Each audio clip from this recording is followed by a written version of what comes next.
দেখো নাফিস ভাইয়া, নতুন মা আমাকে আজ কত আদর করেছে।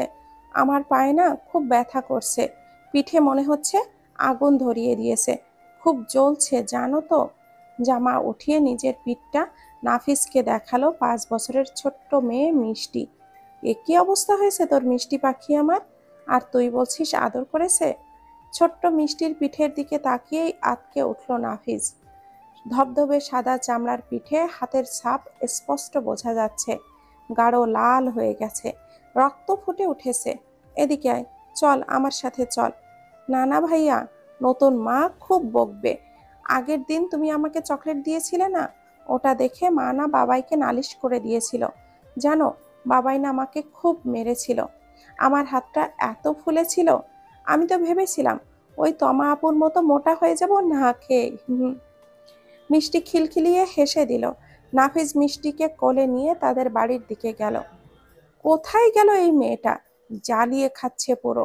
এর মাটা তো গেছে, একে যে কেন রেখে গেছে আল্লাহই জানে। আসুক আজ, ওর খবর আছে। ঝাঁটাটা হাত থেকে ফেলে রাগে ফোঁস করছে তানিয়া। ও বৌমা, কই তুমি, একটু হুনবার যাও তো দেখি। ঘরের মধ্য থেকে রাহেলা বেগমের গলা শুনে আরো মেজাজ খারাপ হয়ে গেল তানিয়ার। আসছি মা। এই হলো আরেক জ্বালাতন, একটু যদি বসতে দেয় শান্তিতে। 60 পেরোতে চললো, এখনো বুড়ির মরার নাম নেই। শাড়ির আঁচল কোমরে গুজে শাশুড়ির ঘরের দিকে পা বাড়ালো তানিয়া। বৌমা, আমার মিষ্টি বুড়িটা কই? ওরে যে দেখতাছি না। কই, সেটা আপনার পুতিনকেই জিজ্ঞাসা করবেন মা। এইটুকুন একটা মেয়ে, কথা শোনেন আমার। সকালবেলা বারবার বলে দিয়েছি ঘর থেকে বের হবি না, কিন্তু দেখুন ঠিকই লুকিয়ে চলে গেছে। কি আর করবে শুনি, ছোট মানুষ, তারে চাইলে তুমি আটকাইতে পারবা? বাচ্চা পোলাপান, এখন এই বয়সে খেলবে না তো কখন খেলবো? তুমি তারে সব সময় খালি মায়ের লাগাও কেন শুনি? ও, এবার বুঝেছি আসল কথা। সকালে আপনার নাতিনকে মেরেছি, এই জন্য খুব কষ্ট লাগছে তাই না? মেরেছি, বেশ করেছি। একটু জোরে কিছু বললেই ড্যাং ড্যাং করে বাপের কাছে নালিশ দিতে চাই। নালিশ দিবে না তো কি করবে? সব সময় ওইটুকুন মাইয়াডারে তুমি কি মারটাই না মারো।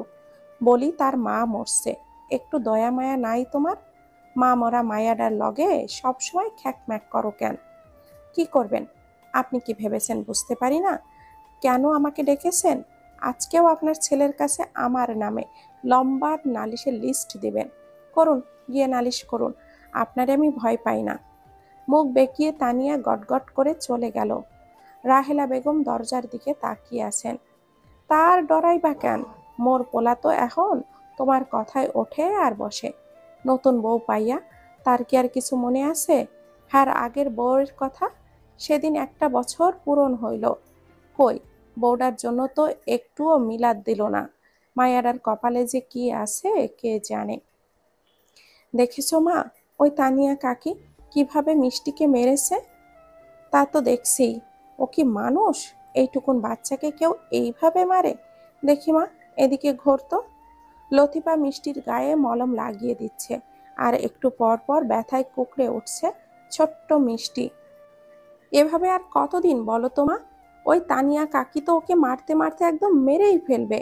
আজ তো এর একটা বিহিত করতেই হবে রে নাফিজ। বড্ড বার বেড়েছে ওই তানিয়া। আজকেই ফজলে ভাইকে বলেই দেব, হয় ওকে ঠিকভাবে মানুষ করতে পারলে করুক, না হলে এইরকম মারধর না দিয়ে ওর নানার বাড়ি পাঠিয়ে দিক। শুধু শুধু নিজের কাছে রেখে বাইরের লোককে এটা দেখানোর কোনো দরকার নেই যে আমার বউ মরেছে। তাতে কি, আমার মেয়েকে আমি ফেলে দেইনি। মিষ্টিকে জামা পরিয়ে কোলে নিয়ে রাফাত শেখের বাড়ির দিকে হাঁটা ধরলেন লতিফা। মেয়েকে যদি দেখতেই না পারেন, তাহলে ওকে এতিমখানাতে দিয়ে আসেন ফজলে ভাই। আর তা না পারলে একেবারে গলা টিপে মেরে ফেলুন। প্রতিদিন এইটুকুন বাচ্চাকে তিলে তিলে না মেরে একচোটে মেরে ফেলুন, তাতেও মনে হয় ওর এতটা কষ্ট হবে না।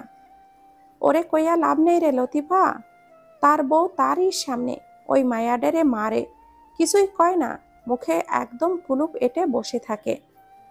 এসব কি ফজলে ভাই? রুবি ভাবি মরেছে, কিন্তু আপনি তো আর মরেননি। বাপ থাকতে এই মেয়েটিকে অনাথের মতো অত্যাচার সহ্য করতে হবে কেন? ফজলে শেখ কটমট করে তাকিয়ে তানিয়ার দিকে রয়েছে, যেন চোখ দিয়ে গিলে ফেলবে তানিয়াকে। তানিয়া তো রাফিদের তাকানো দেখে ঢোক গিলছে। দেখুন আমি। চুপ কর শয়তান মেয়ে, তোর জন্য আজ বাইরের মানুষ বাড়ি বয়ে এসে আমাকে অপমান করে যাচ্ছে। আমার মেয়েকে মানুষ করার জন্য তোকে এনেছি, তোর রূপ দেখার জন্য আনিনি। একটা কথা কি জানেন ফজলে ভাই, মা মরলে বাপ হয় তাওই। লোক মুখে কথাটা খুব প্রচলিত হলেও আসলে এটা বাস্তব। লতিফার সোজাসাপটা কথাগুলো ফজলে শেখের গায়ে লাগছে। ভেতরে ভেতরে রাগের আগ্নেয়গিরি থেকে যেন ক্রমশ আগ্নুপাত হচ্ছে, শুধু সেটা বাইরে দেখা যাচ্ছে না। ভাবি, আপনি বাড়ি যান, আমি মিষ্টিকে দেখে রাখবো। তানিয়া আর কিছু করলে ওর খবর করে দেব আমি। তানিয়ার খবর করা লাগবে না, ওকে একটু মা হতে শেখান। পরের মেয়েকে যখন নিজের করে দেখতেই পারে না, তাহলে জেনে শুনে এখানে এসেছে কেন? মিষ্টি দাদির পেছনে লুকিয়ে দাঁড়িয়ে আছে। একটু পর পর রাহেলা বেগমের শাড়ি আঁকড়ে ধরে উকি দিচ্ছে, আবারও ভয়ে লুকিয়ে পড়ছে। শোনো তানিয়া, এই তোমাকে শেষবারের মতো বলছি, মিষ্টির গায়ে যদি তুমি আর হাত দাও না, তোমার কি অবস্থা করি দেখে নিও। প্রতিবেশী বলে যে কিছুই করতে পারবো না, এটা ভেবো না। ওর জন্ম থেকে ওকে দেখে আসছি আমি। ওর মা নাই থাকতে পারে, ওর কাকি মরেনি। দেশে আইন বলেও কিছু আছে, মাথায় রেখো।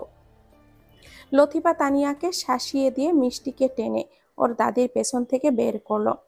আমাকে তোমার কাছে নিয়ে চলো না কাকিয়া, বাবাই আমাকে মারবে, খুব মারবে। কিচ্ছু করবে না, এরপর কিছু করলে আমাকে গিয়ে বলবি, ঠিক আছে? মিষ্টি মাথা নাড়িয়ে সায় দিল। খালাম্মা, আসি আমি তাহলে। ওকে আপনিও একটু দেখে রাখবেন, ছোট মানুষ, এরকম মার খেলে কবে বড় কোনো দুর্ঘটনা ঘটে যাবে। আচ্ছা মা, তুমি যাও গা। লতিফা মিষ্টির মাথায় হাত বুলিয়ে দিয়ে নিজের বাড়ির দিকে রওনা হলেন। কিরে মিষ্টি কুমড়া, সকাল সকাল এসে হাজির যে তুই? ওহ নাফিস ভাইয়া, তুমি একদম আমাকে ওই পচা কথা বলবে না বলে দিলাম। তা কি বলবো শুনি? তুই যেই রকম গোলুমুলু, তোর নামের সাথে ওই মিষ্টি কুমড়াটাই ভালো খাটে। আমি তো মাঝে মাঝে ভাবি, তোর নাম কুমড়া না রেখে মিষ্টি কেন রাখলো। নাফিজের কথায় গাল ফুলিয়ে দাঁড়িয়ে আছে মিষ্টি। নাফিজ মুচকি হেসে মিষ্টির চুলের ঝুঁটি ধরে টান দিল। সকাল সকাল এখানে কেন এসেছেন রাগ করি, এবার বলেন। কি রে মিষ্টি কুমড়া, সকাল সকালে এসে হাজির যে তুই? ওহ নাফিস ভাইয়া, তুমি একদম আমাকে ওই পচা কথা বলবে না বলে দিলাম। তা কি বলবো? তুই যেরকম গোলুমুলু, তোর নামের সাথে ওই মিষ্টি কুমড়োই ভালো খাটে। আমি তো মাঝে মাঝে ভাবি, তোর নাম কুমড়ো না রেখে মিষ্টি কেন রেখেছিল। নাফিজের কথায় গাল ফুলিয়ে দাঁড়িয়ে আছে মিষ্টি। নাফিজ মুচকি হেসে মিষ্টির চুলের ঝুঁটিটা টান দিল। সকাল সকাল এখানে কেন এসেছেন রাগ করি, এবার বলেন। দেখো না নাফিজ ভাইয়া, বাবাই না আমাকে কাল একটা নতুন বউ পুতুল কিনে এনে দিয়েছে। নিজের হাতের পুতুলটা উঁচিয়ে দেখালো মিষ্টি। বাহ, খুব সুন্দর হয়েছে। তা পুরানোটাকেও সাথে এনেছিস কেন? ওটা তো দেখছি। আমি তো ওটা নিয়েই খেলবো, তাই নিয়ে এসেছি। আর এই নতুন পুতুলটা তোমার। আমি পুতুল নিয়ে কি করব? খেলবে। দুটো বউ পুতুল আমি কি করব? না, তুই খেল। তোর আগের পুতুলটা তো পুরানো হয়ে গেছে, ওটা ফেলে দে, নতুনটা নিয়ে খেল। না না নাফিস ভাইয়া, পুরানো জিনিস অনেক ভালো, নতুন জিনিস না একটুও ভালো হয় না। আর নতুন বউ পুতুলগুলো তো আরো পচা হয়। আমি এটা নেব না, তুমি নিয়ে নাও। নিবি না কেন? তোকে কে বলেছে নতুন জিনিস ভালো হয় না? না ভাইয়া, সত্যিই ভালো হয় না। দেখো না, নতুন মা আমাকে কত মারে। আমার পুরানো মা তো আমাকে মারতো না, পুরানো জিনিসই ভালো। ছোট্ট মিষ্টির দুটো কথার মর্মার্থ নাফিজের চোখ দুটোকে ভিজিয়ে দিল। তোকে আবার তানিয়া কাকি মেরেছে তাই না? না না, আমাকে মারেনি নাফিস ভাইয়া, আমাকে মারেনি, আমি কোনো নালিশ করিনি। মিষ্টি নাফিজের দিকে একবার তাকিয়ে ভয়ে দৌড় দিল। নতুন মা, ও নতুন মা, আমাকে একটু নুডলস দাও না, অনেক দিন খাই না, খুব খিদে পেয়েছে। হাত থেকে নুডলসের বাটিটা টেবিলের ওপরে রেখে ঠাস করে মিষ্টির গালে চড় বসিয়ে দিল তানিয়া। শয়তান মেয়ে একটা, সবসময় খালি খাই খাই। যেই একটু খেতে বসেছি অমনি শুরু করলি তো? আল্লাহ, এই মেয়ে তো এবার আমার খাবারে নজর দিয়েই আমাকে মেরে দেবে। ও নতুন মা, একটু দাও না, সেই দুপুরে ভাত খেয়েছি, খুব খিদে পেয়েছে। খিদে পেয়েছে? দাঁড়া, তোকে জনমের গেলা গেলাচ্ছি আমি। তানিয়া মিষ্টির গলাটা ধরে ওর গালের ভেতর খালি কাঁটা চামচ ঢুকিয়ে দিল। আহ, ব্যথা লাগছে। নতুন মা ছাড়ো। ছাড়বো কেন? গেল, জনমের মতো গেল। একটু খেতে বসেও তোর জ্বালায় শান্তি নেই। আহ।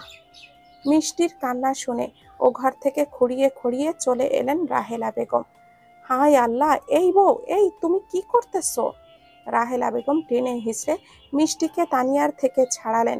কাঁটা চামচের কোনায় আঘাতে মিষ্টির মুখের ভেতর ছিলে গেছে, দাঁতের গোড়ায় লেগে রক্ত বের হচ্ছে।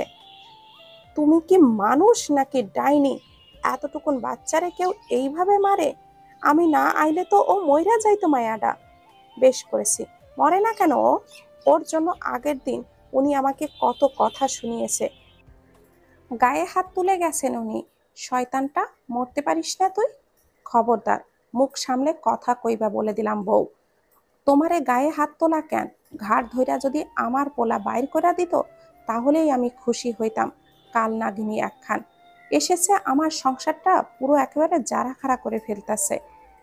মিষ্টি দাঁড়িয়ে দাঁড়িয়ে কেঁদেই চলেছে। থামো বুগো, থামো। আমি আছি না?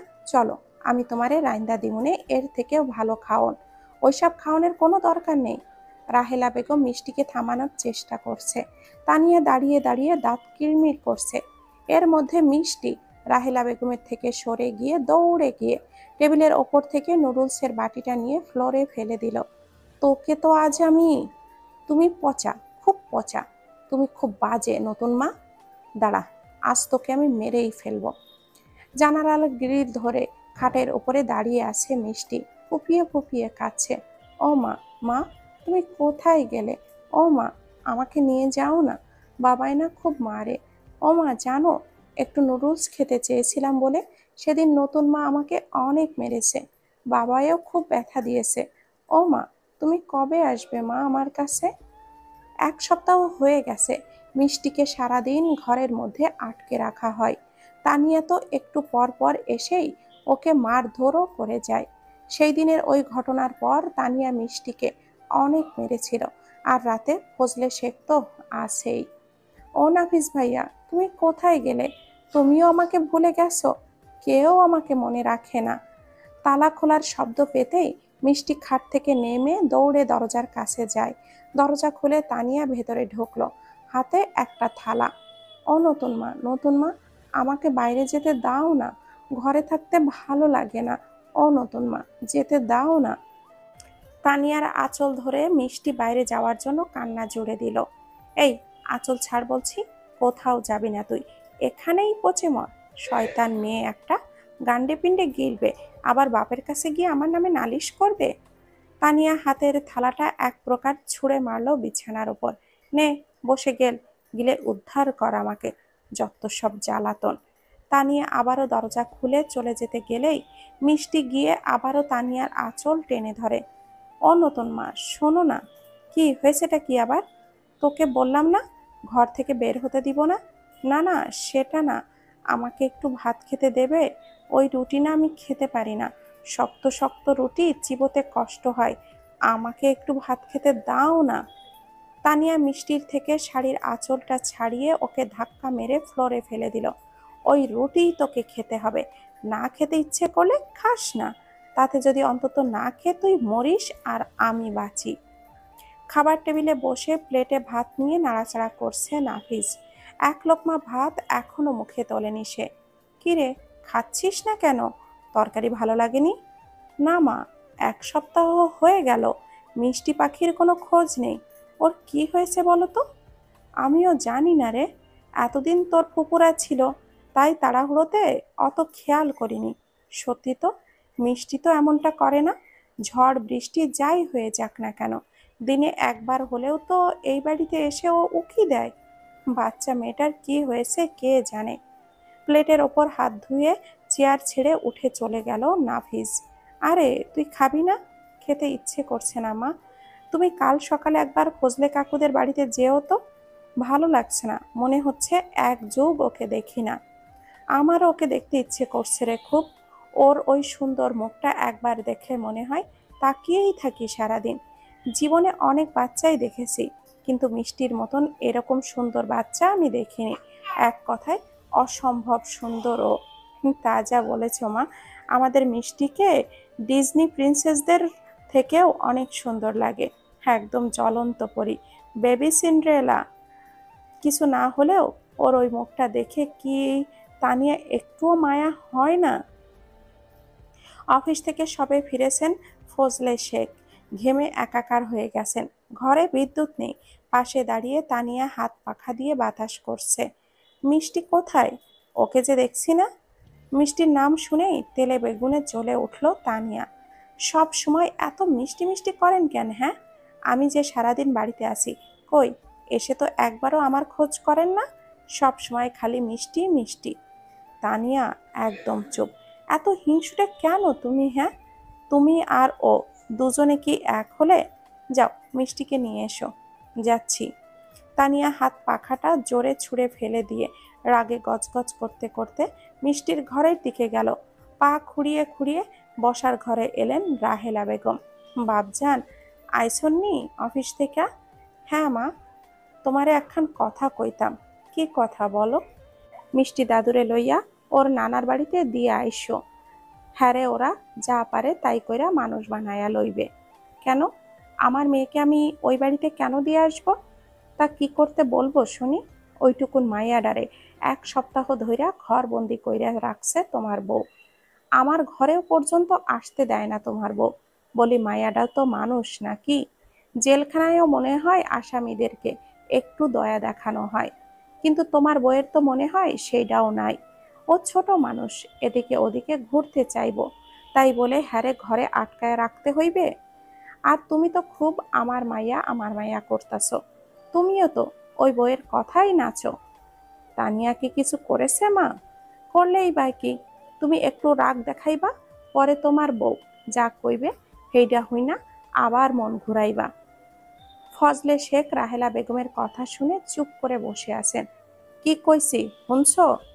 আমি দেখছি মা। তা দেখো, আমার কি মনে হয় জানো? আল্লাহ যদি রুবিরে না লইয়া তোমারে নিত, তাও আমার মনে হয় এত কষ্ট লাগতো না। মা, আমি তোমার ছেলে, এই কথা তুমি বলতে পারলে? ঠিক কইছি, বাপ হইছো বাপ, তাই না? আল্লাহ জানে মায়াডার কপালে কি আছে। সকাল সকাল নাফিজের ঘরের খাটের ওপর পা উঠিয়ে বসে বসে চকলেট খাচ্ছে মিষ্টি। ফজলে শেখের কড়া নির্দেশে গতকাল রাত থেকে মিষ্টির ঘর বন্দির অবসান করতে হয়েছে তানিয়াকে। তাই তো আর দেরি না করে সকাল সকালই মিষ্টি নাফিজের কাছে এসে হাজির। কাকিমা কাকিমা, নাফিজ ভাইয়া কখন আসবে? এই তো প্রাইভেট পড়েই চলে আসবে। তোকে আর চকলেট দেব? না না, আর না, পেট ফুলে টুমটুম হয়ে গেছে। সকালে কি খেয়েছিস রে? ও কাকিমা, জানো আজ কি হয়েছে? কি হয়েছে রে?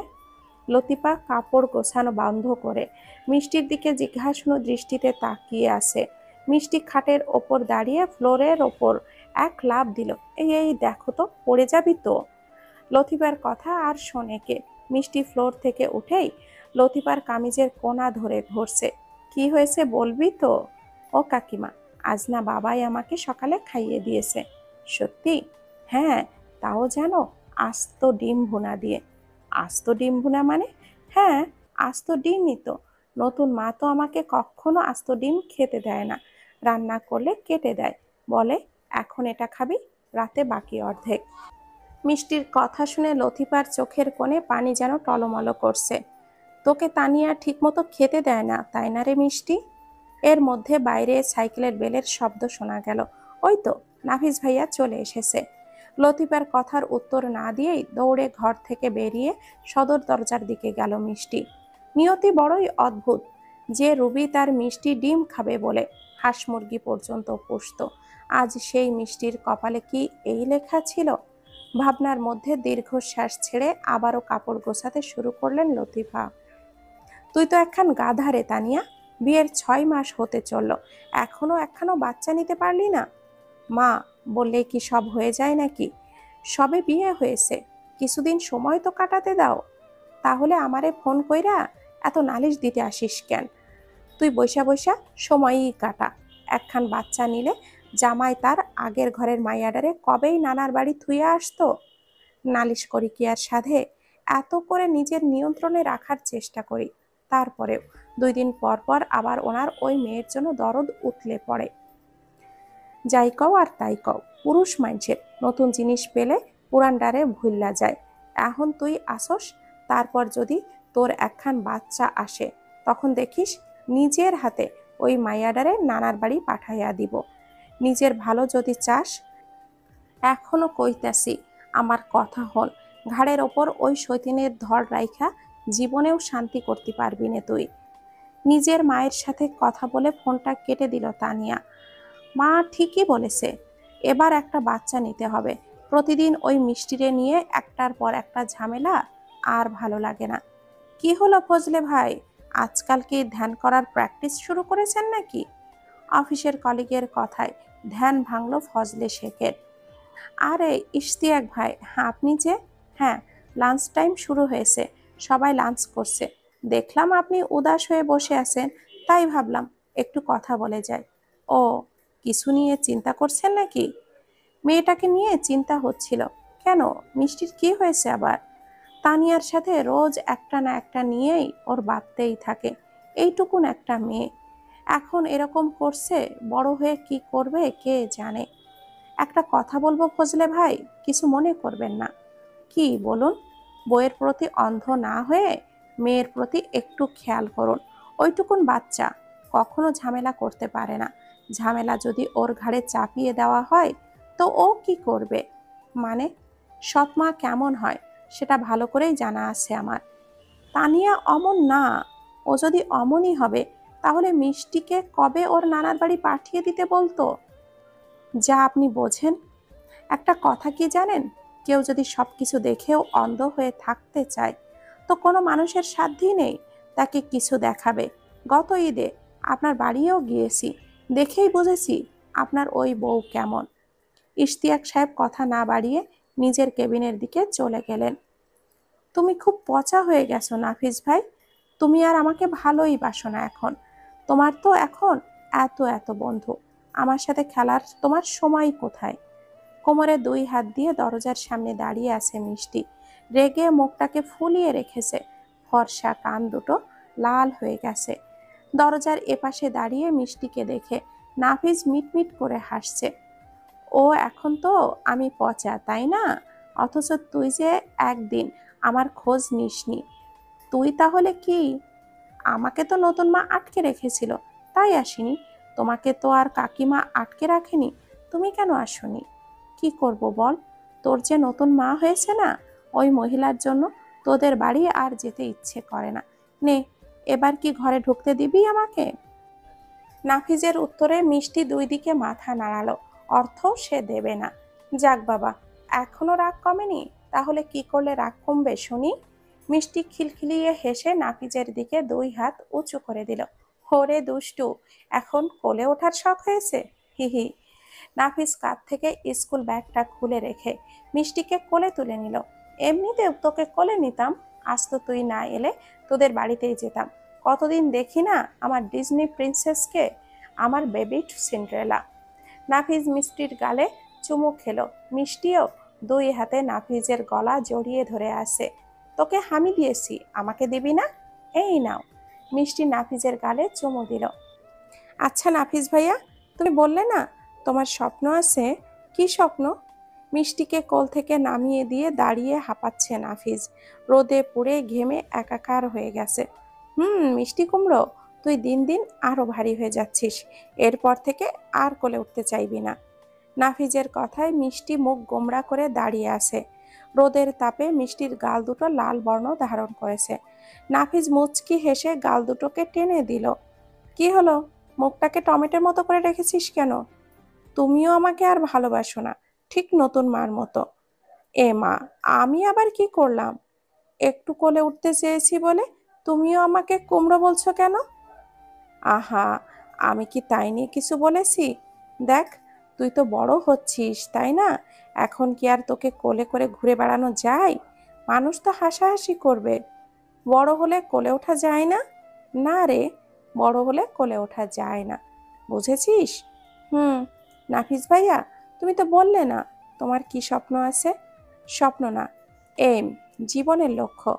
সেটা আবার কি? সেটি হলো আমি বড় হয়ে কি হতে চাই সেটা। এই যেমন ধর, কেউ ডাক্তার হতে চায়, কেউ শিক্ষক, এরকম, বুঝেছিস? হ্যাঁ। তুমি কি হতে চাও? আমি একজন বড় আর্মি অফিসার হতে চাই। সেটা দিয়ে কি হয়? এই ধর, দেশকে রক্ষা করা, বন্দুক হাতে নিয়ে ঘোরা, পুলিশ কাকুদের মতো। অনেকটা তাই। আচ্ছা নাফিস ভাইয়া, ওই আমি না কি বলে, ওটা কি মারামারি করে? কেন?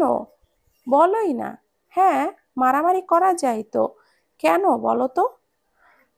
তাহলে তুমি তাড়াতাড়ি ওই আমি হয়ে যাও। আমি নতুন মাকে এসে ঢিসুম ঢিসুম করে মেরে দেই। নতুন মা খালি আমাকে ব্যথা দেয়। মিষ্টির কথাতে নাফিজ আর না হেসে পারল না। হো হো করে হেসে দিল সে। আজ যে বিকালের আগে আগেই চলে এলেন? গরমে ভালো লাগছিল না, তাই দুপুরের খাবার না খেয়েই অফিস থেকে ছুটি নিয়ে এসেছি। শুনুন না, আপনাকে কিছু বলার ছিল। কি বলবে বলো? তানিয়ার হাতে পানির গ্লাসটা ধরিয়ে বিছানায় গা এলিয়ে দিলেন ফজলে শেখ। তানিয়া গ্লাসটা এক পাশে রেখে স্বামীর পাশে বসে মাথায় হাত বুলিয়ে দিচ্ছে। কি হলো? আজ এত আদর যত্ন কেন? এতে আদর যত্নের কি হলো? আমি বুঝি আপনার যত্ন নেই না? তা তো নেও। তাহলে আপনি বরং একটু আমার ওদিকে খেয়াল করেন না। কি বলবে তাই বলো। বলছি বিয়ের তো অনেক দিনই হলো। হুম। তো কি হয়েছে? বলছি আমার না খুব ইচ্ছা করছে ছোট ছোট হাত পা নিয়ে খেলতে। তানিয়ার কথায় বেশ চমকে গেলেন ফজলে শেখ। শোয়া থেকে উঠে বসলেন। আরে, উঠছেন কেন? তোমার কথা ঠিক বুঝতে পারছি না। হুম। আপনিও না এত লজ্জায় ফেলেন কেন বলুন তো? এত ঘুরিয়ে পেঁচিয়ে কথা না বলে সোজাভাবে বলো। না হলে যাও তো, মাথা ধরেছে আমার। বলছি, আমাদের একটা বাচ্চা নিলে হতো না? বাচ্চা? হুম। তানিয়া কথাটা বলেই আঁচলে মুখ ঢাকলো লজ্জা পেয়ে। ফজলে শেখ কিছুক্ষণ বসে ভাবছেন। মিষ্টি আছে তো, ও বড় হোক। আচ্ছা, সব সময় সব কথাতে কেন ওকে টানেন বলুন তো? মিষ্টি আছে তো কি হয়েছে? তাই বলে আমি আমার নিজের পেটের সন্তান নেব না? আমি তো বিয়ের আগে কখনো এমন বলেননি। এরকম তো কথা ছিল না। আমি কি একবারও বলেছি যে সন্তান নেব না? নেব, কিন্তু মিষ্টি আর একটু বড় হোক, তারপর। আমি ওর বড় হওয়ার জন্য অপেক্ষা করতে পারবো না। সব সময় আপনি শুধু আপনার ওই ঘরের মেয়েটাকে নিয়েই ভাবেন, আমাদের পরিবার নিয়ে চিন্তাই করেন না। তুমি কিন্তু বেশি বেশি বলছো তানিয়া। কি বেশি বেশি বলছি? হয়েছে তো এক মেয়ে। ওই মেয়ে দিয়ে কি হবে শুনি? বড় হলেই তো বিয়ে দিয়ে দেবেন আর পরের ঘরে চলে যাবে। বংশ রক্ষা বলেও তো একটা জিনিস আছে নাকি? তানিয়ার কথাগুলো বলে গটগট করে ঘর থেকে বেরিয়ে গেল। ফজলে শেখ গভীর চিন্তায় মগ্ন। আসলেই তো, তানিয়া ঠিকই বলেছে। একটা ছেলে না হলে আমার বংশের খুঁটি ধরবে কে? মেয়ে হলো দুদিনের অতিথি, আর ছেলে ঘরের খুঁটি। খুঁটি ছাড়া ঘর দাঁড়াবে কি করে? এই যে মিষ্টি বুড়ি। কারোর গলা পেয়ে দাঁড়িয়ে গেল মিষ্টি। জামার ফিতা নাড়াতে নাড়াতে বাড়ির দিকে যাচ্ছিল সে। আরে, শেখর দাদু যে। হ্যাঁ, এই ভর দুপুরে কোথায় যাওয়া হচ্ছে শুনি? কোথাও না দাদু, বাড়ি যাচ্ছি। আরে, বাড়ি গিয়ে এখন কি করবে? আমার সাথে একটা জায়গায় যাবে। কোথায়? অনেক সুন্দর জায়গা। অনেক মজা করব আমরা। পঞ্চাশোর্ধ্ব বয়সের শেখর বুড়োর কথায় মুখে আঙ্গুল দিয়ে ভাবছে মিষ্টি। গেলে মন্দ হয় না, কিন্তু বাবাই তো বকবে দেরি করে ফিরলে। বেশি সময় নেব না, চলো না। আচ্ছা চলো। শেখর বুড়োর হাত ধরে মিষ্টি কথা বলতে বলতে রাস্তা দিয়ে জঙ্গলের দিকে যাচ্ছে। নাফিস, তাহলে তুই বাড়িতে যা, কাল মনে করে নোটটা নিয়ে আসিস। আচ্ছা। নাফিজের সাথে কথা বলে নিলয় সাইকেল ঘুরিয়ে চলে গেল। মিষ্টি কি বাড়ি পৌঁছেছে নাকি? বললাম একটু দাঁড়াতে, আর এই নিলয়টাও না ডাক দেওয়ার আর সময় পায় না। না, একটু এগিয়ে দেখে আসি। বাড়ি থেকে অনেক দূরে চলে এসেছি। ছোট মানুষটা একা এতদূর যেতে পারবে কিনা। রাস্তার ধারে আবার জঙ্গলও বাঁধবে না, দেখে আসি। নাফিজও রাস্তার ধারে হাঁটা শুরু করলো। দাদু, আমার হাতে ব্যথা লাগছে। কিছু লাগবে না, এইদিকে আয়। না, আমি তোমার কাছে যাব না। আরে আয় না, জামাটা খোল। এই গরমে জামা পরে থাকতে কষ্ট হচ্ছে না? না, আমি জামা খুলবো না। আমাকে বাইরে নিয়ে চলো, জঙ্গলের ভিতরে ভয় করছে। যদি সাপ আসে। দাদু ছাড়ো। এই চুপ, একদম চুপ কর। শেখর বুড়ো মিষ্টির মুখটা চেপে ধরলো। মিষ্টি ছোটার জন্য ছটফট করছে। তোরে ভালো করে বললাম, শুনলি না। দাঁড়া, আমি খুলছি তোর জামা। শেখর বুড়ো মিষ্টির জামাটা ধরে টানাটানি করছে। মিষ্টি ছটফট করতে করতে বুড়োর হাতে কামড় বসিয়ে দিল। এই ছুরি, দাঁড়া। মিষ্টি আর এক মুহূর্তও দেরি করলো না, ছুট দিল জঙ্গলের বাহিরের দিকে। এই মিষ্টি, মিষ্টি দাঁড়া। না, আমি যাব না, তোমার সাথে যাব না। তুমি খুব পচা। মিষ্টি কথা বলতে বলতে দৌড়াতে গিয়ে হোঁচট খেয়ে হুমড়ি খেয়ে পড়লো। মা! নে, এবার পালা। শেখর বুড়ো সাথে সাথে গিয়ে মিষ্টিকে খপ করে ধরে বসলো। দেখছেন মা, আপনার নাতনির কাণ্ড। সেই কোন সকালে বেরিয়েছে, এখনো আসার নাম নেই। তুমি আজ হঠাৎ মিষ্টিরে লইয়া ভাবতাছো কেন? ও বুঝছি, ফজলে আইছে, সেই জন্য। এই যে, আপনি কোথায় গেলেন? আপনার মায়ের চেঁচামেচি শুনতে পারছেন না? আমার কথা তো কখনো বিশ্বাস করেন না। আসেন, এসে দেখুন আপনার মা কি ব্যবহার করে আমার সাথে। তানিয়ার কথাতে রাহেলা বেগম ভড়কে গেলেন। তানিয়া যে সামান্য বিষয় নিয়ে এরকম তুলকালাম করবে সেটা তার মাথাতেও আসেনি। আরে ও বউ, আমি কি কইলাম যে তুমি আমার ছেলেরে ডাকতেছো? তানিয়ার গলা শুনেই ফজলে শেখ মায়ের ঘরে চলে আসলেন। কি হয়েছে তানিয়া, চেঁচাচ্ছ কেন? কি হয়নি তাই বলুন। আপনি তো সবসময় বলেন আমি মিষ্টির খেয়াল রাখি না। এই দেখুন না, কেবল এসে শুধু এতটুকুই বলেছি, আপনার নাতিনকে দেখছি না। ব্যাস, ওই খোঁটা শুরু। আমি নাকি আপনাকে দেখানোর জন্য মিষ্টিকে খোঁজ নিচ্ছি। মা, তুমি এরকম ব্যবহার কেন করছো তানিয়ার সাথে? ও তো মিষ্টির খেয়াল একদম নেয় না, এমন তো নয়। ফজলে শেখের কথা শুনে রাহেলা বেগম বসা থেকে উঠে দাঁড়ালেন। তোর পায়ে ধরছি বাপ, আমারে মাফ কইরা দে। তোর বউরে কিচ্ছু কওন, আমার ভুল হইছে। এভাবে কেন কথা বলছো মা? তা কি কইরা কথা কইব? তোর বউয়ের কথায় তুই উঠিস আর বসিস। আমার কথা শুইনে তুই কি করবি? বউ কইল, আর বাক বিচার না কইরা তুই আমারে জিগাইতে চলে আইলি? থাক তোর, আমি গেলাম আমার পুতিন রে খুঁজিতে। রাহেলা বেগম আঁচলটা মাথায় দিয়ে খোঁড়াতে খোঁড়াতে বেরিয়ে গেলেন। দেখলাম, দেখলেন আপনার মায়ের আচরণ। তুমি কি একটু চুপ থাকতে পারবে? মাথা খারাপ করে দিচ্ছ আমার। যাও, মিষ্টিকে নিয়ে এসো, যাও। যাচ্ছি। ফজলে শেখের ধমক খেয়ে দাঁত কিরমির করতে করতে রাহেলা বেগমের পিছু পিছু গেল। আমাকে ছেড়ে দাও দাদু, আমার ভয় করছে, আমি বাড়িতে যাব। দাঁড়া, যাওয়াচ্ছি তোকে। মাটিতে পড়ে কান্না করছে মিষ্টি। শেখর বুড়ো মিষ্টির পরনের জামাটা টেনে ছিঁড়ে ফেলেছে। লোলুপ দৃষ্টি নিয়ে শেখর বুড়ো মিষ্টির দিকে এগিয়ে যাচ্ছে। শয়তান বুড়ো, লজ্জা করে না? নিজের নাতনির বয়সের মেয়ের সাথে নোংরা কাজ করতে গেছিলি? মাটিতে পড়ে গিয়ে কাতরাচ্ছে শেখর বুড়ো। নাফিস বুড়োর অন্ডকোষ বরাবর আবারও জোরে লাথি দিল। এবারের মতো ছেড়ে দিচ্ছি, এরপর কিছু করলে পুরো এলাকার লোক দিয়ে পিটিয়ে মেরে কুকুর দিয়ে খাওয়াবো আপনার লাশ। নাফিস বুড়োর সাথে সাথে কথা বলে মিষ্টির দিকে এগিয়ে গেল।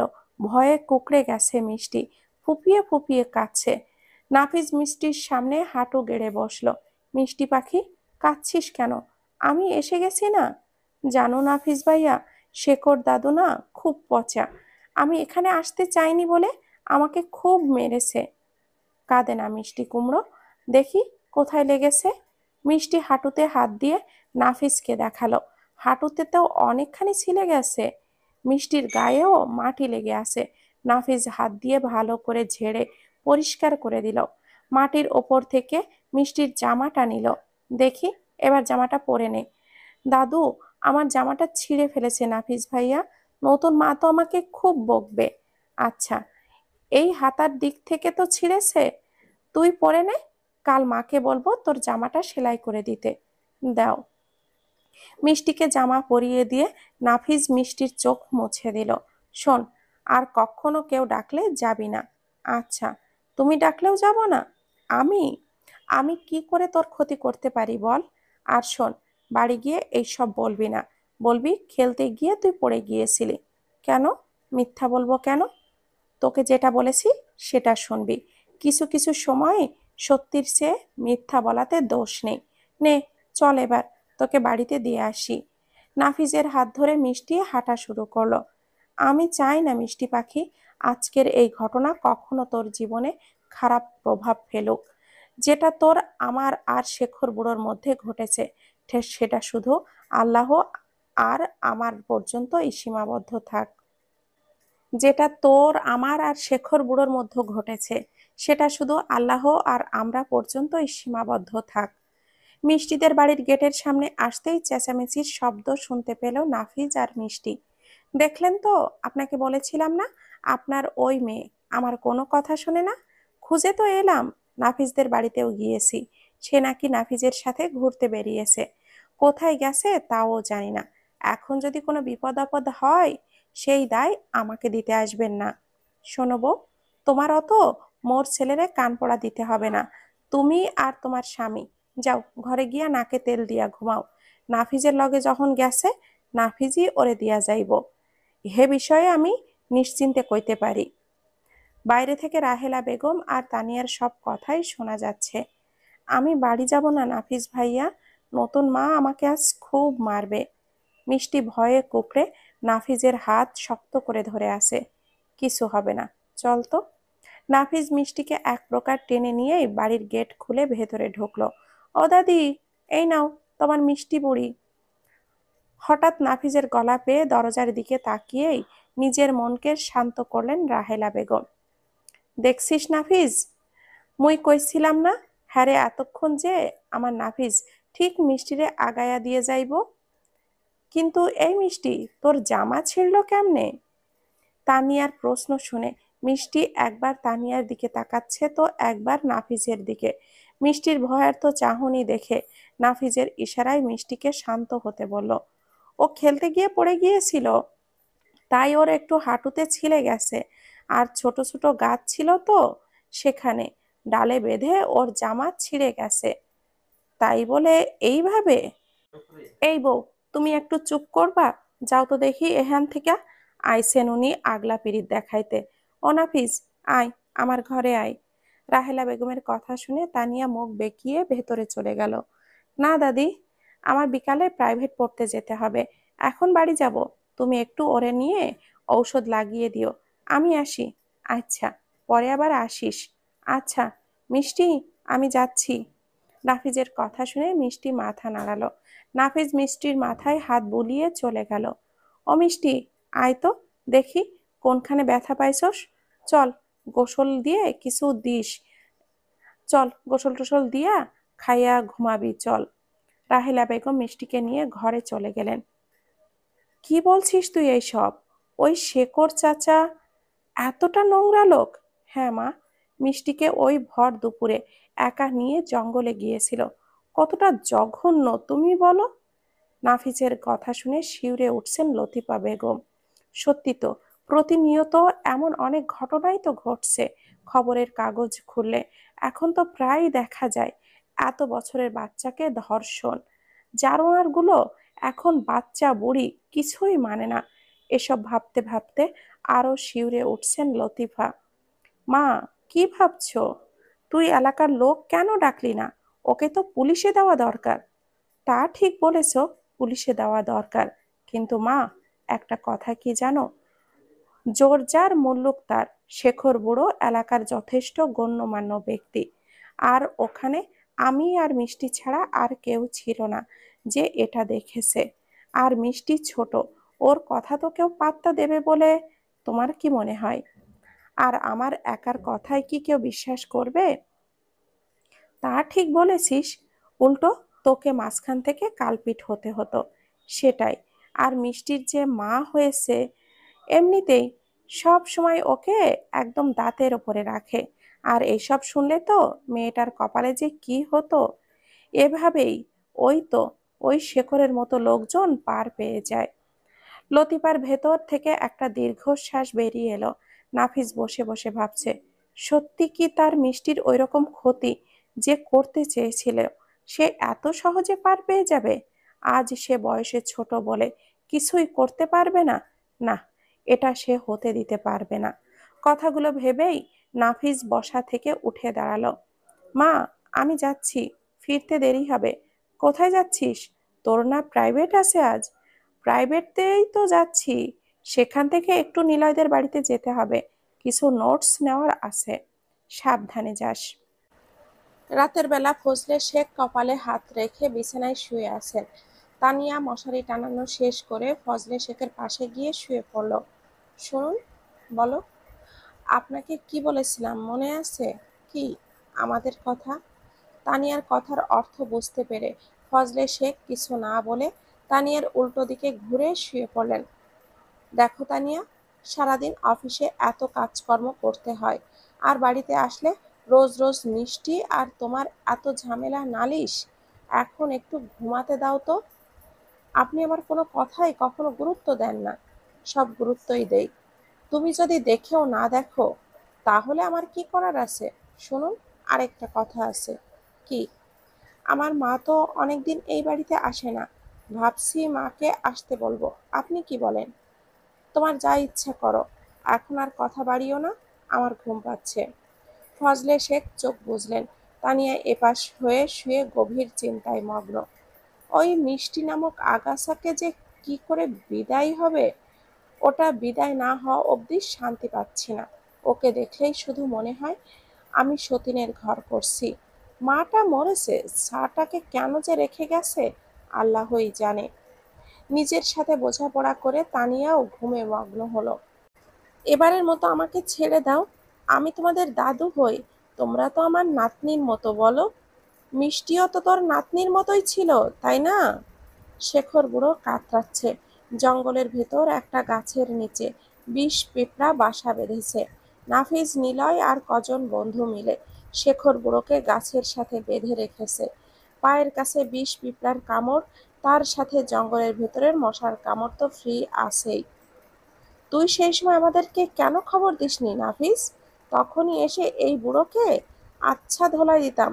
আজ মিষ্টির ক্ষতি করতে গেছে, কাল তো অন্য বাচ্চা মেয়ে দেখলেও এই কাজই করবে। তখন খবর দিলে লোকে আমাদের উল্টো ধরতো। এখন রাতে কেউ কিছুই টের পাবে না। আরে, তোরা দাঁড়িয়ে না থেকে ওর বুকে চল, বুড়োকে আরো 2 ঘা দেই, তারপর বাড়িতে যাব। থাক, এমনিতেই বুড়ো মানুষ, আমাদের কাছে লাঠির বাড়ি খেয়েছে, বাদ দে। আরে কিসের বুড়ো দেখছিস তুই? এই বয়স দেখে আমরা কি করব? ওর মনে ছিল না মিষ্টির বয়স কত? আর বয়স দিয়ে কি করব? ওর সাহস কি করে হয় কোনো মেয়ের এইভাবে ক্ষতি করার? রাফিন নাফিজের থেকে লাঠি নিয়ে আরো একটা বাড়ি দিল শেখর বুড়োকে। আহ, ছেড়ে দাও আমাকে, আর জীবনেও এমন পাপ করব না। তোমরা চাইলে কান ধরে উঠবোস করছি, আর মেনো না, পিঁপড়ার কামড়ে শেষ হয়ে যাচ্ছি। সকালবেলা নাফিজ ঘুমিয়ে আছে। লতিফা এসে নাফিজের ঘুম ভাঙালো। ওঠ বাবা, অনেক বেলা হয়ে গেছে। মা, আর একটু ঘুমায় না? আর ঘুমাবি না, ওঠ। জানিস এলাকার খবর? আমার তো শুনেই কেমন যেন মাথা ঘোরাচ্ছে। লতিফার কথা শুনে নাফিজ লাফ দিয়েই উঠে বসলো। কেন, কি হয়েছে মা?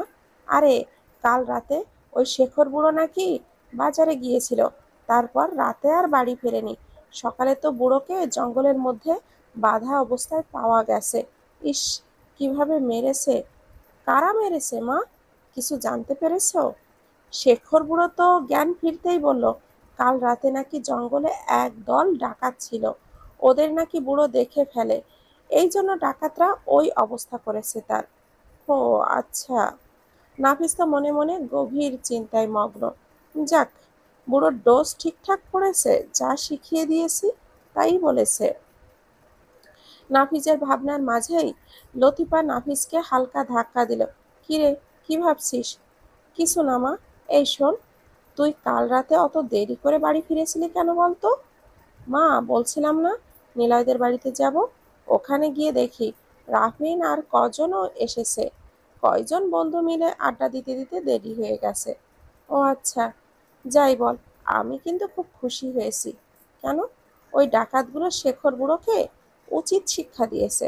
কাল মিষ্টির সাথে যা করতে গেছিল, ঠিক সাজা পেয়েছে বুড়ো। তা যা বলেছ। নে, উঠে পড়, আমি তোর খাবার দিচ্ছি। লতিফা ছেলের সাথে কথা বলে বাইরে চলে গেলেন। এদিকে নাফিজের মুখে রহস্যময় হাসি ফুটে উঠেছে। আমার বেবি সিন্ড্রেলাকে কেউ ক্ষতি করবে, আর তাকে আমি এত সহজে ছেড়ে দেব? অসম্ভব। ফজলে শেখ খাবার টেবিলে বসে আছেন। একটু পর অফিসের জন্য রওনা হবেন। কি হলো, খাচ্ছেন না কেন? তানিয়ার প্রশ্ন শুনে একটু নড়েচড়ে বসলেন তিনি। মিষ্টি উঠেছে? মিষ্টির নাম শুনতেই তানিয়ার মুখে এক ঝাঁক বিরক্তি এসে জমা হলো। উঠেছে, আপনি খেয়ে নিন। ওকে ডাকো তো, ওকে খাইয়ে দিয়ে যাই। কেন? খাইয়ে দিতে হবে কেন? ওকে ছোট বাচ্চা, 5 বছর বয়স হয়েছে। এখন অত আদিক্ষেতা করে গালে তুলে খাওয়ানোর কি আছে? আমার মুখের ওপর এত বেশি বকবক করতে এসো না। যা বলেছি তাই করো। আমার মেয়েকে আমি গালে তুলে খাওয়াবো না, কোলে তুলে খাওয়াবো, তোমাকে ভাবতে হবে না। যাও, ওকে ডেকে নিয়ে এসো। যাচ্ছি। তানিয়া ভাতের থালাটা ধড়াম করে টেবিলের ওপরে রেখে মিষ্টিকে ডাকতে গেল। দেখি, এই তো হইয়া গেছে। দাদিমা দুটো ঝুঁটি বাঁধছে, একটা ঝুঁটি করে দাও না, না হলে নাফিস ভাইয়া দেখলে বলবে আমার মাথায় শিং গজিয়েছে। আরে পাগল মাইয়া, হে তো তোর লগে মজা করে, বোঝোস না?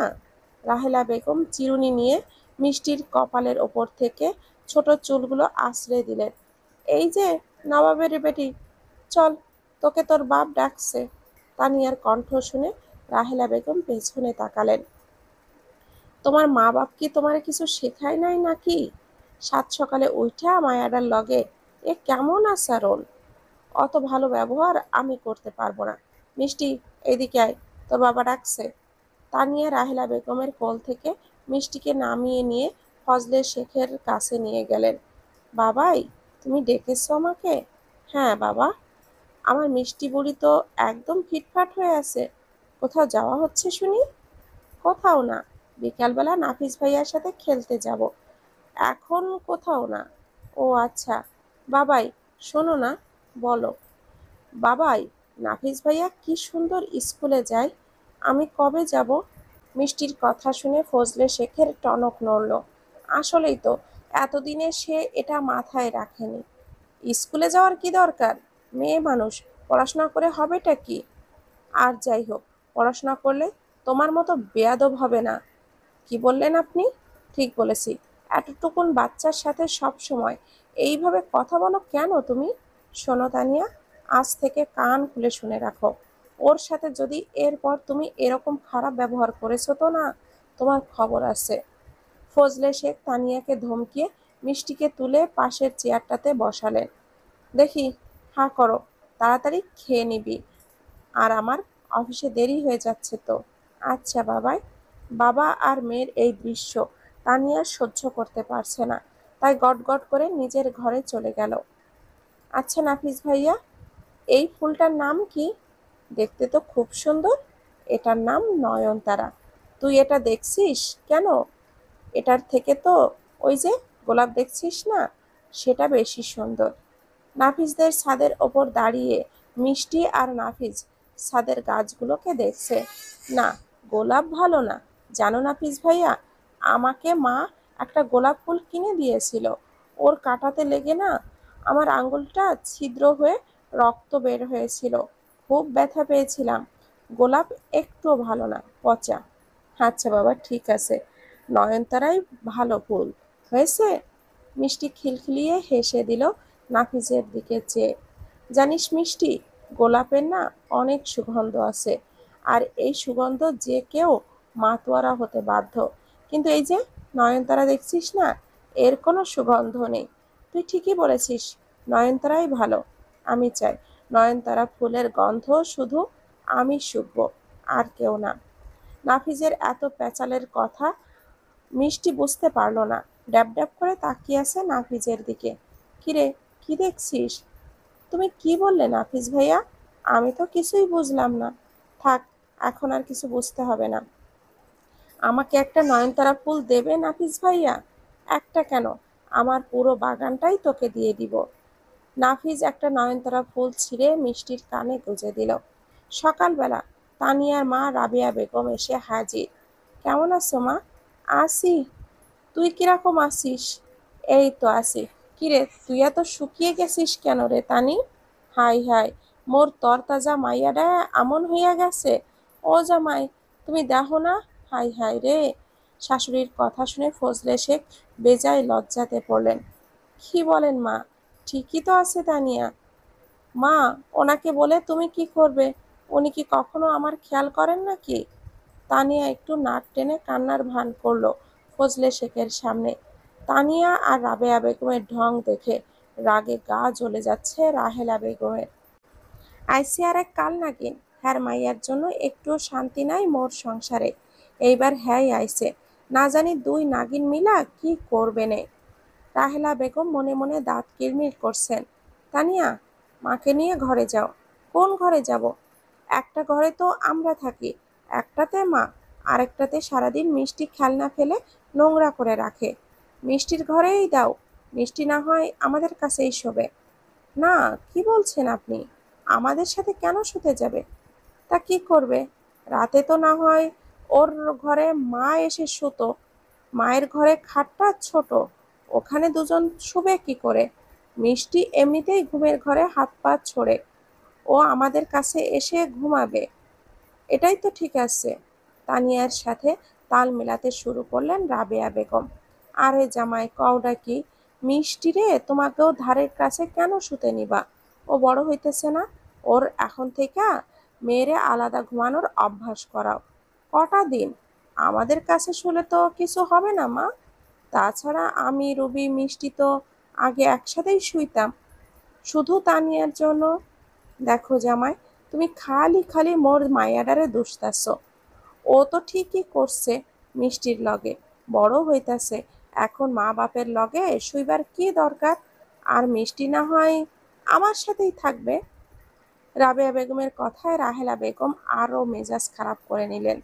হ, একে তো মায়ারে দিয়া মোর মিষ্টির জীবনটা যারা যারা করে শান্তি হচ্ছে না, এখন আবার আইছেন উনি। ওরে আমার দরদি রে, মিষ্টির দাদি এখনো মরে নাই। শোন ফজলে, কোনো কষ্ট হবে না আমার। আমার মিষ্টি আমার লগেই শুইব, কোনো কান লাগিনির ধারের কাছেও না। রাহেলা বেগম পান চিবোতে চিবোতে কথাগুলো বলে চলে গেলেন নিজের ঘরের দিকে। দেখছেন আপনি, আপনার মা কিভাবে আমার মাকে অপমান করলো। আমাকে বেরোতে হবে তানিয়া, খাবার দাও। ফজলে শেখ হাতের খবরের কাগজটা টেবিলের ওপরে রেখে নিজের ঘরের দিকে চলে গেলেন। দেখলে মা, তুই বাদ দে, আমি কিছু মনে করিনি। আরে, ওই বুড়ি বিটিটা আজ আছে কাইল নাই। তুই জামাইরে আগে কবজা কর, হ্যার লগে তো মুই আসি। আর এই কয়দিন ভালো কইরা জামাইয়ের মন জোগানোর চেষ্টা কর। একবার একখান বাচ্চা নে। তানিয়া বেশ খুশি হলো মায়ের কথাতে। এই সুযোগে সে যদি আবারও ফজলে শেখকে হাত করতে পারে। বিকালবেলা রাহেলা বেগম বসে বসে পুঁই শাকের ফল বাছছেন। পাশে বসে মিষ্টি রান্নাবাটি খেলছে। দাদিমা, এগুলো কি? এগুলো হচ্ছে পুঁই শাকের ফল। এগুলো দিয়ে কি হবে? এগুলো ভাজি করুম রাইতের বেলা। আমাকে দুটো দেবে, খাবো। না না, এগুলো শুধু খাই না দাদি, এগুলো রান্না করে খেতে হয়। ও, ওই লাল লাল এগুলোও কি? হ্যাঁ, ওগুলোও ফল। ওগুলোরে কয় পাকা ফল। ও। কথার মধ্যে রাহেলা বেগম পাকা ফলগুলো কুটতে বসলেন। পাকা ফল হাতে দিয়ে চাপ দিতেই অনেকটা লাল রঙের মতো রস পড়ে রইল। রাহেলা বেগমের হাত রঙিন হয়ে গেল। আহ দাদি, রক্ত! কই কই রক্ত? তোমার হাতে? মিষ্টির কথা শুনে হেসে দিলেন রাহেলা বেগম। আরে মিষ্টি, এটা তো এই ফলের রং, পাকা ফল তো। হাতে দিলে, চাপ দিলেই এমন রস বাহির হয়। আয় দিকে, তোর লাগাইয়া দিতেছি। না না, যাব না। আরে আয় তো। রাহেলা বেগম মিষ্টির হাতেও কিছু ফল নিয়ে ঘষে দিলেন। মিষ্টির ছোট্ট হাত দুটো মুহূর্তেই রঙিন হয়ে গেল। এটা দেখে মিষ্টিও হেসে দিল। আমাকে আর কটা দেবে দাদিমা? কেন, নিয়া কি করবি? দাও না। মিষ্টি এক মুঠ করে পুঁইশাকের পাকা ফল নিল। রাহেলা বেগম নিজের কাজে মনোযোগ দিলেন। মিষ্টি ফলগুলো নিয়ে ফজলে শেখের ঘরের দিকে গেলেন। বিছানার উপরে শুয়ে নাক ডেকে ঘুমাচ্ছে। মিষ্টি পা টিপে টিপে ঘরের মধ্যে ঢুকে তানিয়ার দিকে গেল। আজকে নতুন মাকে ভয় দেব, খালি আমাকে বকা দেয়। মিষ্টি মুখ টিপে হেসে তানিয়ার হাতে ফলের রস ঘষে দিল। তুই আমাদের সাথে একদিনও মাঠে খেলতে যাস না কেন নাফিস ভাই? তুই আমাদের সাথে একদিনও মাঠে খেলতে যাস না কেন নাফিস? এটা কি ঠিক? যাব।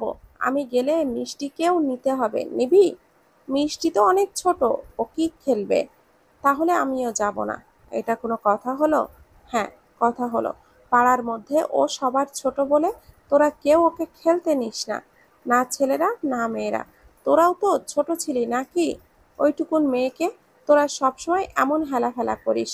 দেখ নাফিস, চল, আজ ক্লাস দশম শ্রেণীর সাথে নবম শ্রেণীর ম্যাচ আছে।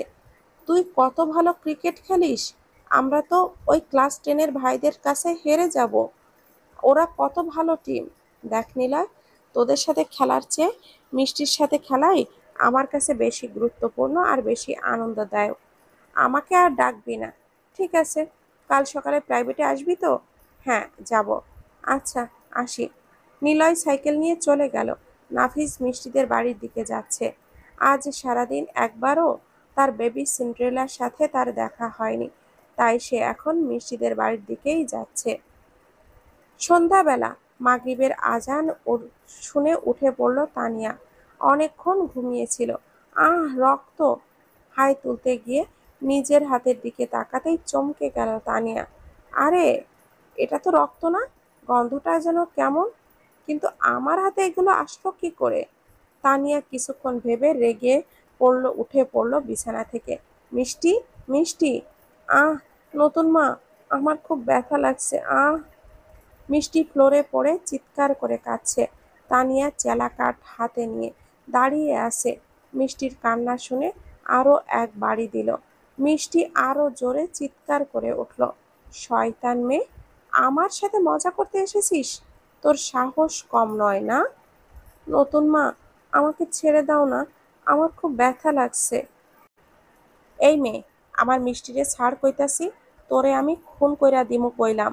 আমার মিষ্টির গায়ে হাত দিছস? এই বউ, খোল দরজা। রাহেলা বেগম বারবার দরজা ধাক্কাচ্ছেন। মিষ্টির চিৎকার শুনে কেঁদেই দিয়েছেন তিনি। ওই তানি, দরজা খোল। তুই কি পাগল হইলি নাকি? রাহেলা বেগম কান্না থামিয়ে ফুঁড়িয়ে ফুঁড়িয়ে দরজার দিকে গেলেন। নাফিসদেরকে আগে ডেকে নিয়ে আসি, না হলে আমার মিষ্টিরে আজকে মেরেই ফেলবে ওই কাল নাগিনী। রাহেলা বেগমের যাওয়া দেখে রাবেয়া বেগমের গলা শুকিয়ে আসছে। ওই শয়তান ছেমড়ি, দরজা খোল। তোর শাশুড়ি এলাকার মানুষ ডাকতে গেছে, দরজা খোল।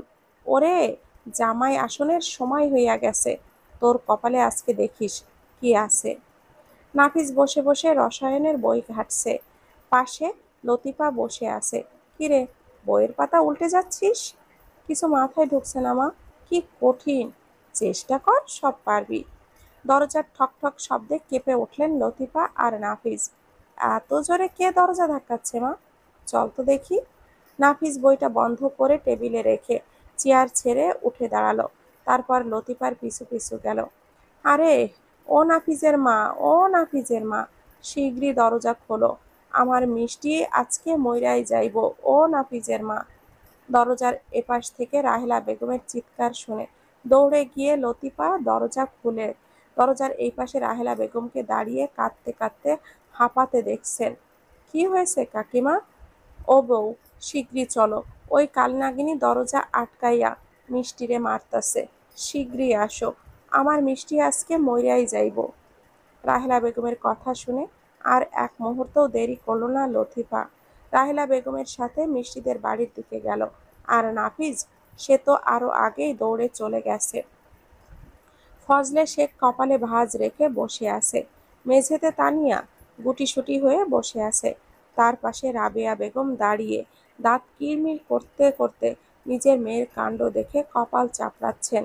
নিজের পেটের মেয়েকেই গলা টিপে মারতে ইচ্ছে করছে রাবেয়া বেগমের। আপনি কি বাবা ফজলে ভাই?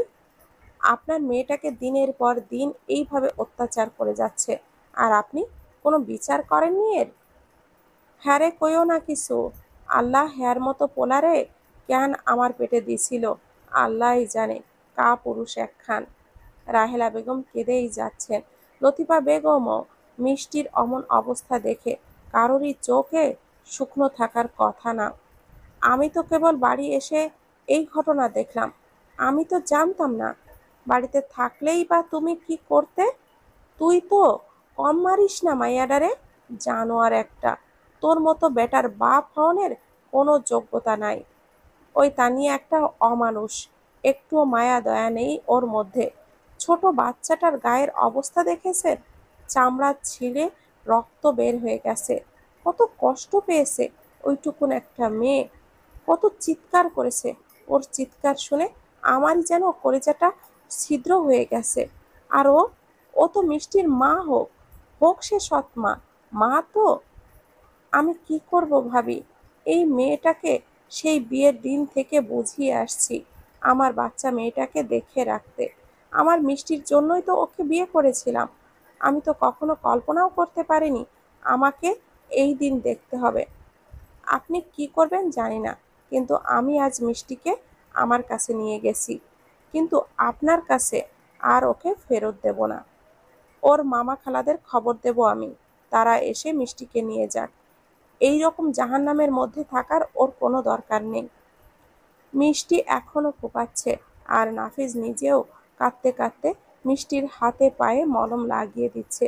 আহ, নাফিজ ভাইয়া চলছে, একটু জ্বলবে রে, পরে ঠিক হয়ে যাবে। তুই কেন ওনার সাথে মজা করতে গিয়েছিলি বলতো? আমি তো মাকেও এমন ভয় দেখাতাম, জানো? মা যখন রুটি বানাতো, আমি কতবার আটা দিয়ে সাপ বানিয়ে মাকে ভয় দেখিয়েছি। মা তো আমাকে এরকম মারতো না, নতুন মা আমাকে এত ব্যথা দিল কেন?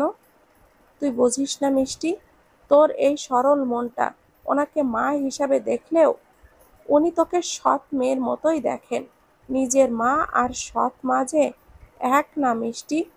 আর চলছে, খুব ব্যথা করছে নাফিস ভাইয়া, তোকে আর যেতে দেব না আমি। জানো নাফিস ভাইয়া, আমার আজকে কি মনে হয়েছিল? কি? নতুন মা যখন আমাকে মেরেছিল, আমার তো মনেই হয়েছিল আমি বোধহয় মায়ের মতো আকাশের তারা হয়ে যাব। মিষ্টি, মিষ্টির শেষ কথাটা যেন নাফিজের একদম বুকে গিয়ে বিঁধল।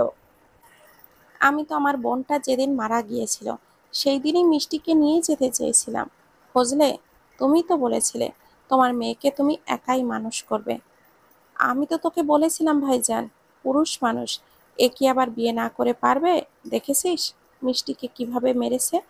আজ যদি রুবিয়া বা থাকতো না, তোমাকে ক্ষমা করতে পারতো না ফজলে দুলা ভাই। মিষ্টির বড় মামা কাশেম মোল্লা আর ছোট খালা সুমি মিষ্টিদের বসার ঘরে বসে আছে। মিষ্টির ছোট খালার কোলে চুপটি করে বসে আছে। আপনারা মিষ্টিকে নিয়ে যাবেন না কাশেম ভাই, আমি আর এমন ভুল করব না। কেন ফজলে ভাই? আপনার তো শান্তি, মিষ্টির জন্যই তো আপনার অসুবিধা হয়। আপনার মতো অপদার্থ বাবা থাকার কোনো দরকার নেই ওর। লতিফার কথা শুনে ফজলে শেখের হাতের মুঠো শক্ত হয়ে এলো। মিষ্টিদের ঘরের এক কোণে নাফিজও দাঁড়িয়ে আছে। তার মনে শুধু একটাই ভয়, সত্যি কি মিষ্টিকে নিয়ে তার মামা চলে যাবে? মিষ্টি কি হারিয়ে যাবে তার জীবন থেকে? মিষ্টি সবার কথা শুনছে আর এদিকে ওদিকে তাকাচ্ছে। মিষ্টির তাকানো দেখে নাফিজ মিষ্টিকে ইশারায় ডাকলো। মিষ্টিও খালার কোল থেকে নেমে দৌড়ে গেল নাফিজের কাছে। নাফিজ মিষ্টিকে নিয়ে বারান্দার দিকে গেল। ডাকলে কেন নাফিজ ভাইয়া? তুই কি সত্যি তোর মামার সাথে চলে যাবি মিষ্টি? মামা সত্যি আমাকে নিয়ে যাবে? কত মজা হবে। কতদিন মামার বাড়ি যাই না। না মিষ্টি, তুই যাস না। কেন? মিষ্টির কাঁধে হাত রেখে সামনে হাঁটু গেড়ে বসে পড়ল নাফিজ। নাফিজের চোখে পানি ছলছল করছে। তুই আমাকে ছেড়ে যাস না মিষ্টি। তোর মনে পড়বে না আমার কথা? তুই কার সাথে খেলবি? ওখানে তো টিয়াপুরা আছে, ওদের সাথে খেলবো। আর ওখান থেকে আসলে তোমার সাথে। মিষ্টি, তুই বুঝতে পারছিস না আমার কথা। তোর মামা যে তোকে সারা জীবনের মতো নিয়ে যাবে। আমার কি হবে রে মিষ্টি? আমি তোকে ছাড়া কিভাবে থাকবো? বেবি সিন্ড্রেলার মুখ না দেখলে যে আমার দিন কাটবে না। বসার ঘরে বসে কাশেমোল্লা সিদ্ধান্ত নিয়েই ফেলেছেন, তিনি আর এক মুহূর্তও নিজের ভাগ্নিকে এখানে রাখবেন না। তোমাকে ফোন করলে তুমি তো শুধু এটাই বলো মিষ্টি ভালো আছে। এই ভালো থাকার নমুনা? ভাইজান, আর কি কথা বলছো এনার সাথে? চলো মিষ্টিকে নিয়ে বাড়িতে যাই। দাঁড়া, আমার বোনের মেয়েকে কি এমনি এমনি নিয়ে যাব? আমার ভাগ্নির সব প্রাপ্য বুঝিয়ে দিতে হবে ফজলেকে। নিজে আরেক বিয়ে করে এখন আমার বোন মরেছে বলে আমার ভাগ্নিকেও ফাঁকি দেবে? এটা আমি হতে দেব না। এদিকে দরজার আড়ালে থেকে লুকিয়ে লুকিয়ে সবার কথা শুনছে রাবেয়া বেগম। তানিয়া চুপচাপ খাটে বসে আছে। আপনারা কি বলছেন এইসব? মিষ্টিকে আমি কেক দেব না। একবার ভুল করেছি, আর করব না। আমার মেয়েকে নিয়ে যাবেন না। দুলাভাই, কিসের এত মেয়ে মেয়ে করছেন? মেয়ের দিকে ভালো করে চোখ তুলে দেখেছেন মিষ্টিটার কি অবস্থা করেছে আপনার ওই বউ? কোথায় ওই শয়তান মেয়েটি? ডাকুন আপনার ওই বউকে। ওর নামে পুলিশের শিশু নির্যাতনের কেস করব আমি। সুমির কথায় ভয়ে গলা শুকিয়ে যাচ্ছে রাবেয়া বেগমের। তিনি দরজা থেকে সরে গিয়ে তাড়াতাড়ি করে তানিয়ার কাছে গেলেন। আরে ওই তানি, এই শোন, বইয়া থাকিস না। তোরে কইছিলাম না, একটা কথা শুনলি না। দেখ ওরা কি কইতাছে, তোর নামে কেস কইরা তোরে পুলিশে দিব। রাবেয়া বেগমের কথায় এক প্রকার লাফ দিয়ে খাট থেকে নেমে পড়ল তানিয়া। কি কি বলছো তুমি মা এগুলো? হ্যাঁ, আরে কইতাছে মিষ্টির মা আর মিষ্টির সম্পত্তির অংশ মিষ্টিরে বোঝাইয়া দিতে। এবার বুঝছিস? তোর ল্যাঠার লাকড়ি কিছুই থাকবে না। বেশি বুঝিস খালি, একবারও আমার কথা শুনিস না। মা, এখন কি করব আমি? যা, এক্ষুনি গিয়ে ওদের পায়ে ধইরা মাপ চা, নাইলে তোর ঘটে কুল সব শেষ একেবারে। আমি চাইবো মাপ? হ্যাঁ, যা কইতাছি, এখনো ভালোই ভালোই আমার কথা শোন, পরে কাইন্দেও কুল পাবি না। নাফিজ মিষ্টিকে নিজের কোলের ওপরে বসিয়ে রেখেছে। জানো নাফিজ ভাইয়া, তোমার চুলগুলো না একদম কদম ফুলের মতো লাগে। কি সুন্দর খাড়া খাড়া। নাফিজ চুপচাপ বসে মিষ্টির কথা শুনছে। আজকে তার আর মিষ্টির সাথে কথা বলতে ইচ্ছে করছে না। তার মনে যে ভয় ঢুকেছে, সত্যি কি তার মিষ্টি তাকে ছেড়ে চলে যাবে? ও নাফিজ ভাইয়া, তুমি কথা বলছো না কেন? তুই কেন এত ছোট রে মিষ্টি? কবে বড় হবি তুই? খুব বড়। তোকে নিয়ে আমি আমার নয়নতারা বাগানে সাজিয়ে রাখবো। কাউকে তুলতে দেব না আমার এই নয়নতারা ফুলকে। মিষ্টি ড্যাব ড্যাব করে নাফিজের দিকে তাকিয়ে আছে। ছোট্ট মিষ্টির মাথায় নাফিজের কথার মর্মার্থ কিছুই ঢুকছে না। কি হলো? কি দেখছিস? তুমি যে কি কঠিন কঠিন কথা বলো, আমি কিছুই বুঝি না। বোঝা লাগবে না, আমিও চাই না তুই এখন বোঝ। তুই সেই দিন বুঝিস যেদিন আমিও তোকে বোঝাতে চাই। মিষ্টি এবারও নাফিজের কথার ব্যাস বুঝতে অক্ষম। কিছু মাথায় ঢোকেনি, তাই না? হুম। মিষ্টি মাথা দুই দিকে দুলিয়ে উত্তর দিল। শুধু এইটুকু বুঝে নে, তুই চলে গেলে আমি খুব রাগ করব। তোর সাথে আড়ি দিয়ে দেব সারা জীবনের মতো। আর কখনো তোর সাথে পুতুল খেলবো না। তানিয়ার সুমির পা ধরে বসে আছে। সুমি বড্ড অস্বস্তি বোধ করছে তানিয়ার এই কাজে। আমাকে মাফ করে দিন আপনারা, অনেক বড় অন্যায় করে ফেলেছি। আপনারা আমার মিষ্টিকে নেবেন না। রাগের মাথায় ওকে মেরে অনেক অন্যায় করে ফেলেছি। আপনারাই বলুন, সারাদিন ও কার কাছে থাকে? আমার কাছেই তো। আপনাদের ও রাগ হয় না? তানিয়ার কথা শুনে চোখ কোঠর থেকে বেরিয়ে আসার উপক্রম লতিফা আর রাহেলা বেগমের। এই বউ, কি নতুন নাটক শুরু করছিস? হ্যাঁ, এখন অন্যায়ের কথা মাথায় আসছে? কাল রাতে যখন মিষ্টিকে এইভাবে চেঁচিয়ে কাঁদছিল, তখন মন গলেনি? নিষ্ঠুর মহিলা একটা। মেয়ে মানুষ মায়ের জাত হয়। আর তুমি তানিয়া, তুমি কি? হ্যাঁ, আমার ভুল হয়ে গেছে, ক্ষমা করে দিন। মিষ্টিকে আমার থেকে নেবেন না। ওকে বকাবকি করি আর যাই করি, ওকে তো আমি ভালোবাসি।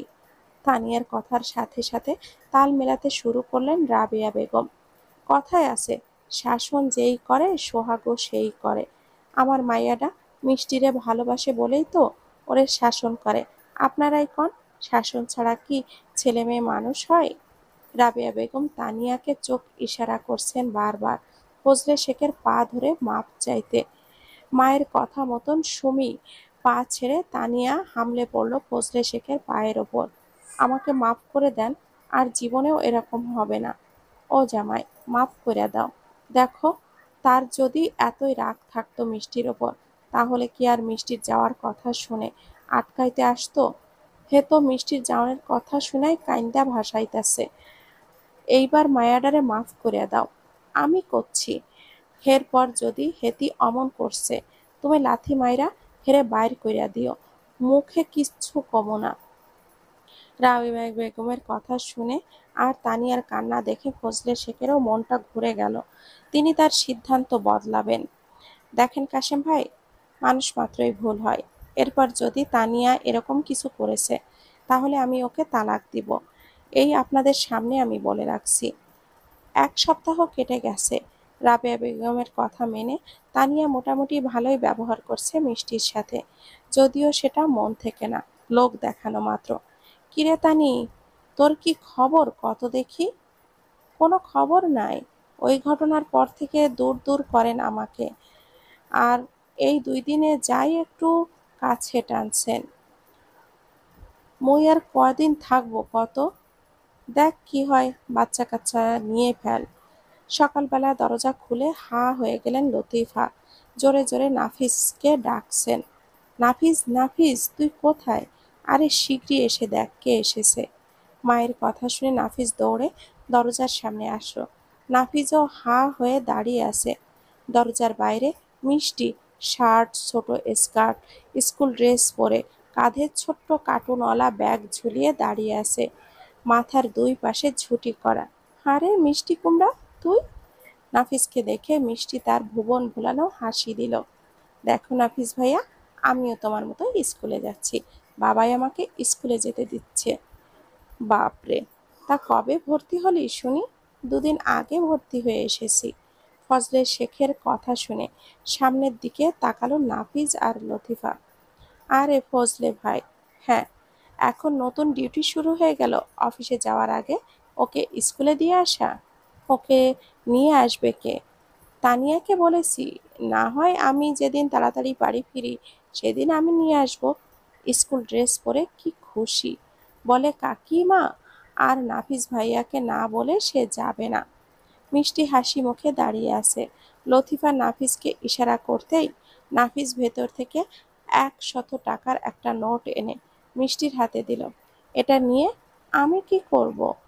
মিষ্টি বুড়ি, আজ না তোর পড়াশোনার যাত্রার প্রথম দিন, মিষ্টি মুখ করবি। এগুলো কেন করছেন ভাবি? আরে ভাই, কি যে বলেন, আমাদের মিষ্টি বুড়ি প্রথম স্কুলে যাচ্ছে, ওর জন্য এটা দোয়া। ফজলে শেখের হাত ধরে মিষ্টি লতিফা আর নাফিসকে হাত নাড়িয়ে বিদায় দিল। টাটা নাফিস ভাইয়া।